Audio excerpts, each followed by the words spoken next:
Can we all agree that this guy right here is probably the worst human being we have seen from the entirety of anime from 2021? Like, when he just went on his whole psychotic rant about Roxy and what he wanted to do to Roxy, I'm just thinking to myself, like, yo, this dude is legitimately off his rockers. Like we heard in the past, like in Cour 1, I remember Roxy talking about how like the prince was a really obnoxious individual that kept trying to grab Roxy and all that, and she kept kind of lighting him on fire with like fire magic. I believe that's kind of how it went. And because of that, Roxy was always very defensive and she just always kept the prince in line. And now we fast forward 2 years and we see how psychotic the prince actually is. And so there's a lot of ways to really just take what we got at the end of the episode. One, the prince was always like that, and just Roxy was kind of downplaying how bad he was, or because Roxy was gone for 2 years, he became even more deprived and psychotic as time went on. One or the other probably happened, or maybe there's someone behind the scenes really just messing with the prince's mind. Who really knows? But regardless, the character in general, oh my goodness, he is vile. Like, he is an absolute vile individual, and I'm just like, seriously, just thinking about it, the character might need to die. I feel like the prince needs to have something similar happen to him like what happened to Eris's grandpa a few episodes back. So, the point I'm trying to say is that the character is definitely a bad person, 100%, and just like, oh, I did not expect to kind of run into that while watching this episode of Mushoku Tensei. But let's back up from that for now, and let's actually talk about some things that this episode did that it made me really happy. One, Aisha. Aisha appears in the story, and oh my goodness, she is absolutely adorable. Like, hands down, an adorable little sister character. And I really love just the contrast from Aisha to Norn that we got a few episodes back. Because when you think about Norn, and then now you think about Aisha, they really are the children of, Rudy's parents. But they are actually very different. There is a distinct difference between the two individuals. You have one that obviously is very charismatic and has a lot of intellect versus Aisha we saw throughout this episode. And when you think about Norn, she's someone that seems to be very shy, very timid, someone that kind of is very reserved and stays behind the scenes, but she'll stand up if she must. For instance, when she stood up to Rudy to protect her father. I do like the contrast between the two sisters, and you get to see how the mothers really have an effect. The personality of the mothers really shine through on the individual characters. Like Aisha, you could just see her mother's personality within her. It makes a lot of sense, and just how intelligent she is. I appreciate that. I love Aisha as a character so far, and I can't wait to see more of her as time goes on, because judging by the way her character is, like, especially with how it was introduced with this episode, I feel like Aisha is going to become very aware of who Rudy actually is. Like, she's going to realize who he is before Rudy even says anything. And the reason why I say that is because she's clearly intelligent. She's able to pick up on things. She was very, I guess, nosy and curious and all that to find out more about her brother, whatever was in the special box, which, oh my goodness, the karma of that and how that came back to bite Rudy is pretty hilarious to think about. But the point, though, is that she is obviously very intelligent, very curious, and because of that, she's probably going to put A and B together and figure out that Rudy actually is her brother, and then when he actually tells her, she's going to be like, I knew all along and all that, and I'm going to love a scene like that. I believe that's going to happen, and I think I'm going to love a scene when that does actually happen. But, okay, so let's actually talk about some of the things that this episode really set up. One, in particular, is the fact that we're about to probably have a castle raid. So, Rudy and Eris were just, like, wanting to raid the castle and, get Rudy's family back. And the way Rudy was like, oh, I haven't raided a castle in such a long time, just how casually he said that is absolutely terrifying. Because it's like, we've heard stories of him.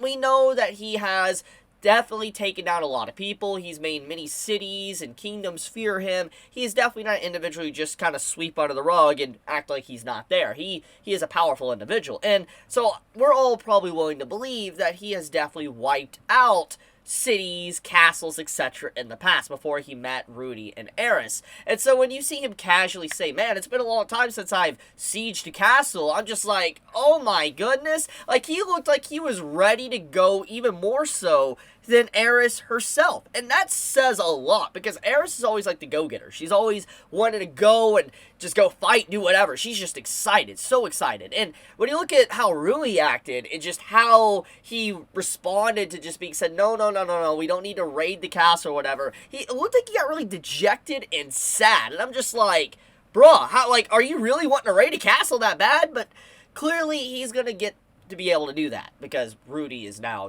captured by the evil prince in this arc. So, yeah, it's not gonna happen, but that scene was definitely a great highlight and a nice little setup for things to come.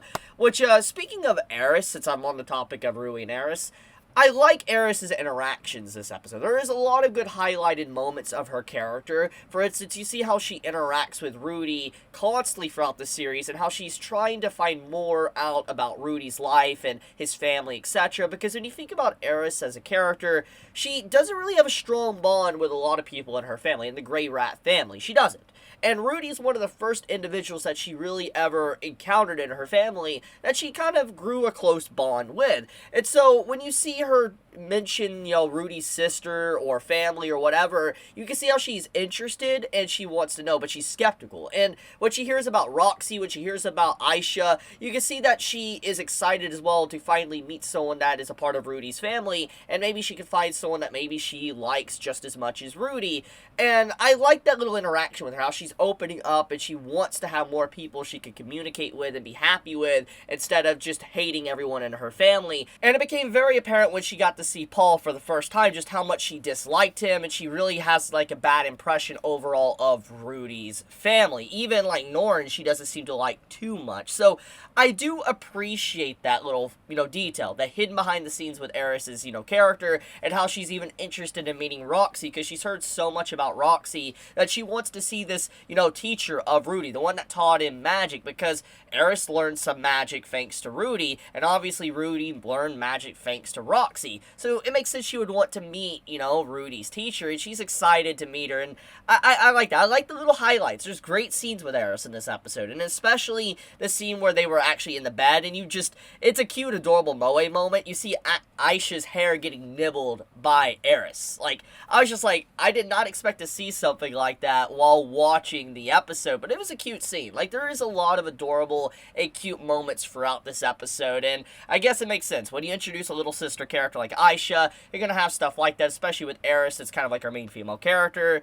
It just all comes together. But, yeah, this is a really good episode. It's definitely not as intense, I would say, as the previous episodes of Mushoku Tensei, but this episode does have a lot of good setup and plot-building moments for our characters, like, for instance, the end with, Rudy being trapped, but also with Aisha, and the stuff going on with Aisha's mother. That's something I do want to mention. So, she's been captured by the prince. And the reason why nobody really knew where she was, because the prince, his plan, his objective is really questionable. Because Rudy does poke at it. And I do appreciate Rudy poked at that. He's like, wait a minute. If you've had, like, Aisha, and you've had, her mother for a very long time, and, you're wanting them to be a message to Roxy to come back, why have I not heard about it? You would think I would have heard about something like that. And then he mentions, like, oh, look, you're here, you found it. But that's the thing. The only reason why Rudy is there is because of, a god told him. And so when you think about that, it's like, yeah, I mean, it's not normal that someone's just going to walk up and find out that, someone's family is there. So Roxy's not going to know. Paul's not going to know. And I'm just like, why does he feel like he doesn't need to say anything? It just feels so illogical. Which, speaking of not saying anything, the guards around the prince is actually really interesting. You can see how uncomfortable they are with him. Like, they have a lot of expressions throughout their entire interaction scene with the prince that they are very uncomfortable with being around him, and they don't like him. It's very clear. And I feel like one of the big things that's going to happen to the prince and what's going to be his downfall is not necessarily Rudy, not necessarily Eris or, Rui. It's actually going to just be his guards. His guards are probably going to turn on him because they don't like him, they don't respect him. They're going to free Rudy in some way, or they're going to tell Eris and all that, where Rudy is at to help him out. out, one or the other is actually going to happen, but it's clear that the guards are going to have more of a role to play,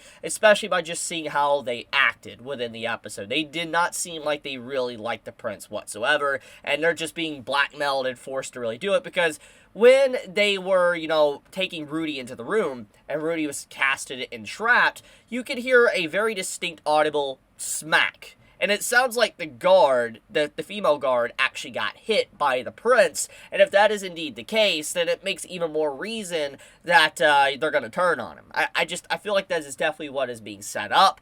And I'm just curious to see where it's going to go, honestly. I wonder if the prince is going to die or if the prince is going to stay alive and learn his lesson. Honestly, he's just so psychotic. I don't think there's really any hope for him. I'm going to keep it real. I'm going to keep it 100 with all of you. But, yeah, besides that, let's, I guess, talk about the art before I, wrap up the video. Artwork, as always, is just, it's beautiful. Like, every single week, I come into an episode of Mushoku Tensei, and it has great art. Like, seriously, it always opens up with some beautiful stuff, and even though I've come to expect it week after week, which is kind of sad, because I shouldn't expect that level of quality every single week, because I can't imagine the effort that you have to put in to do that. And once again, I'm always commending the artists and animators, everyone that works on Mushoku Tensei, but it's just like, it's definitely not normal. It is not a normal circumstance for an anime. And I feel like people, and myself included, need to become very aware that having opening sequences like Mushoku Tensei is not normal. Especially seeing just beautiful artwork back to back like that. And I really cherish and appreciate what this series has to offer, and I love the opening sequence. I can never get enough of them with each individual episode, and I love just how they really establish what the episode's content is going to be about.